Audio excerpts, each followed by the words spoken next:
Have you been watching the ICE raids? Have you been following what is happening with deportation in this country?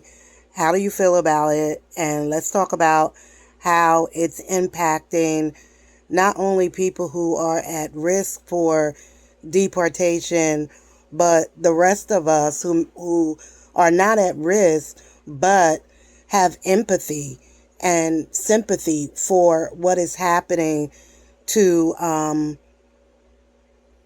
neighbors, our friends, our co-workers, and just people in general. Stay tuned. Let's talk about our mental health and the mental health issues that they are facing. Stress, anxiety, fear palpable in immigrant communities across the country as ICE arrests continue. Experts tell our Abril Preciado this triggers mental challenges within the community. Yeah, people I spoke to say it's a scary time, and while they push through, they say they're lucky to see another day. Gracias, don. Que pase buen día, okay? It's a phrase Angelica Garcia is used to hearing on a busy day at her food truck on National Avenue. But lately, it hasn't been that way. Mucha gente a veces viene A lot of people sometimes become fearful and scared. They frequently ask me if I have seen ICE nearby. It's a growing concern in Latino immigrant communities like Milwaukee's South Side, as immigration and customs arrests continue nationwide. When people say they spotted ICE in the neighborhood, that's when it hits us hard. It's fear, Garcia says, forces people to stay home, leading to empty streets, less foot traffic, and ultimately a negative impact on her business. It's how many of us immigrants are feeling whether or not you have papers or no. The sentiment feels the same. It's emotional distress experts say they are seeing during a time of uncertainty. I have heard many things from all pockets of people. Some people are very distressed about the possibility of being confused and then arrested, and how about something happens to a family member. To help release stress, Gabriela Viegas recommends reading, relaxing, exercising, or meditation. Also, surround yourself with people you feel safe with. And it's important to be able to see that it's not only me who's having this fear, there are other people that are having fear, but together we can feel accompanied and supported by our community. Fear or not, we have to work and keep going in order to provide for our families. What's eating you? Psychology is here to help you. What's eating you? Don't forget to like, share, and subscribe. If y'all don't pick my sign up. Hello, everyone, and welcome back to Psychology Eats. So what's eating you? Hello, everyone, and welcome back to the channel.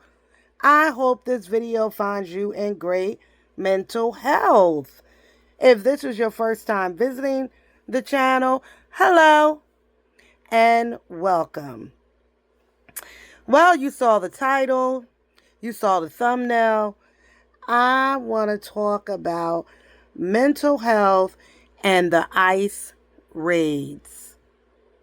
You know, we are in a season and a time in the United States where the government is conducting raids on immigrants who are new to the country, have been here 20 years, 15 seconds. They are implementing deportation. And so if you know about deportation and understand the immigration laws and what it takes to be an American citizen, then if you don't, please educate yourself about that part of it. But what I wanted to talk about in this video is what we are seeing through social media, through what people are posting, through what the news is reporting, is that we're watching men, women, children being deported or placed in these camps until they're deported back to whatever country that they are originally from. And that within itself is it takes a lot of logistics and all of that. But what I wanted to focus on is, and what the video that I showed you talked about, of course, what the people who are at risk, and that is basically brown and black people that are at risk for being deported because there are certain countries that the government is focusing on, and that is brown and black countries, where people have immigrated here. Some are here legally, some are here without their paperwork, which would make it illegal. But how is this affecting the mental health of not only the adults, but the children, right? What are the children feeling like, being concerned about if their parents are going to be deported, if their grandma, their aunts, their uncles? And so, of course, that is a shift in the overall mental health of large pockets of our community. And so if you're a person of compassion and you feel compassion and empathy for your fellow human, then it may be affecting you also. And so that's what I wanted to talk about.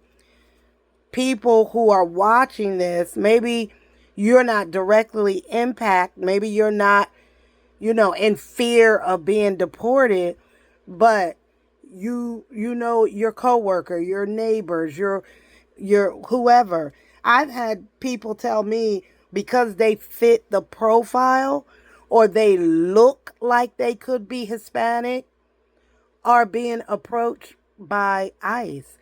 That's fearful. That is a fear that people are now walking around in this country in 2025. And how is that impacting everyone? Of course, you could tell people, what people are doing. A lot of people who are impacted, they're avoiding. Like, they're just not going out. They're not going to work. They're afraid. And so sitting in that fear, what do you tell people? Me as a mental health professional, how do you help people when this is fearful?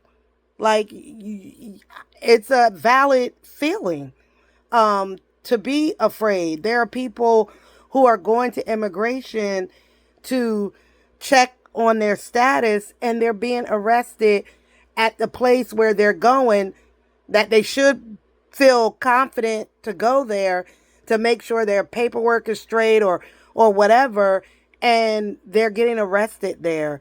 And so there's a fear that is that people are experiencing.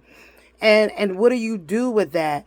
Even, for someone and other people, you could comment down below. People are experiencing anger. We've seen the crowds that are, coming together against this, and the anger and frustration that people are feeling. It doesn't feel good. I just think overall in this country, for a large population of people, just don't feel good about what is happening. And I know there was a lot of sentiment of like, you voted for this administration, and now that things aren't going the way you thought, and you're being negatively impacted by some of the decisions, it's on you. Like, you could say that, but things are going to impact a lot of us that you didn't necessarily think. I know for me in mental health, many of my patients and clients, depend on Medicaid. And now they're going to be, according to this new bill, people of all races are going to lose access to their Medicaid. And for us that work in mental health, that is a lot of our programming. We get funding through Medicaid, through Medicare. What is that going to do to those populations of people who already struggle with mental health issues? What is that going to do for them? What is that going to do for elderly population that are in nursing homes? Many of our nursing homes are Medicaid funded nursing homes. If those elderly people lose their Medicaid, where are they going to go? What is going to happen to them? So there is some fear, anxiety, depression that is moving through our country as people who maybe never thought that this would affect them in the way that it's going to, are living with this sense of fear and depression and anxiety. And what do you do with that when you feel hopeless and helpless? And a lot of people who are in these positions at this time are in the population of people that already feel helpless and hopeless through immigration, poverty, mental illness. And now, what do you do when at least you had that safety mechanism of, the government support and help? Now that that's being taken away, what do you do? I think one thing is community and support through helping each other.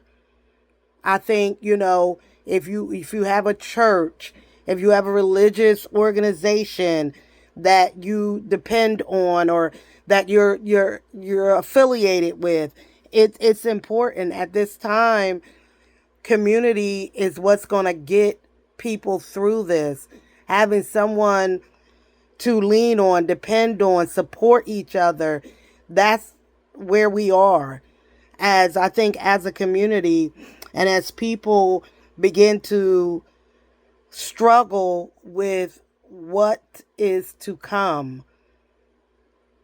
If we're looking at mental health, I could say a lot of things about politics, but I really wanted this video to focus on mental health and how it is affecting not only people who are directly impacted by deportation, but those of us who are not, but we have a heart and we have empathy and sympathy for our fellow human beings.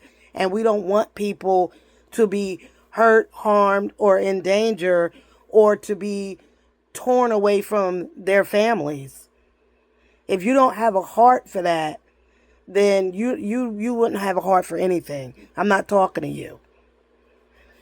So anyway, don't forget to like, share, and subscribe, and leave a comment. Thanks, guys. Guess what? I got a share with me. And hit that like button. Hit that subscribe button. Hit that like button. And hit that one bell. Subscribe. Say subscribe to Psychology Eats. Subscribe to Cowboy Eats. Not Cowboy.